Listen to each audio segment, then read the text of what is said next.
On revient maintenant sur les 30 ans de l'adoption définitive de la loi Veil. Aujourd'hui, on a l'impression que le droit à l'avortement est acquis pour les femmes. Ce n'est pas si simple. En fait, il y a des centres dédiés qui pratiquent l'IVG, mais les délais d'attente s'allongent. L'enquête est signée Aurélia Braud et Jean-Marc Nouknouk.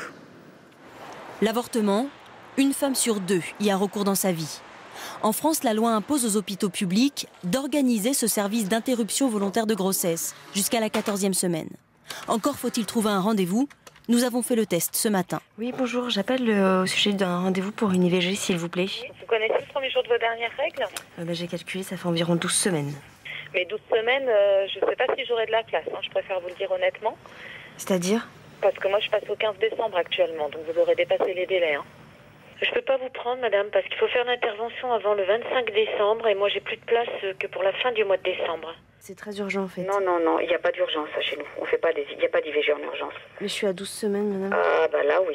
Mais nous, il faut que vous alliez voir un médecin. Raymonde Moulier, une spécialiste du contrôle des naissances, a mené une enquête en Île-de-France. Sur 70 établissements contactés pour un avortement à la 12e semaine, 16 seulement lui ont donné un rendez-vous. Ah ben les autres, c'était tous les arguments, pas de rendez-vous, vous êtes trop tard, mais enfin madame, pourquoi vous venez si tard, et ainsi de suite. Et puis non, les médecins font pas, il n'y a pas de médecin, ou il est en vacances, etc. On n'a pas le matériel, vous imaginez. 30 ans après l'adoption définitive de la loi, le corps médical est loin d'être unanime.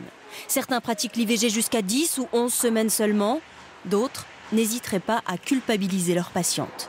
Il y a des femmes qui sont encore reçues par des médecins qui ne sont pas très sympathiques. Il y a encore des femmes qui vont faire des échographies avant une IVG où on leur montre bien le cœur qui bat, etc. Il y a encore des femmes qui sont reçues par des infirmières et au moment de la prise de sang, on leur dit « mais vous vous rendez compte de ce que vous êtes en train de faire ?»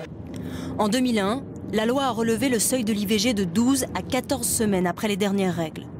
Aujourd'hui pourtant, 3 à 5 000 femmes continuent de se rendre à l'étranger chaque année pour avorter.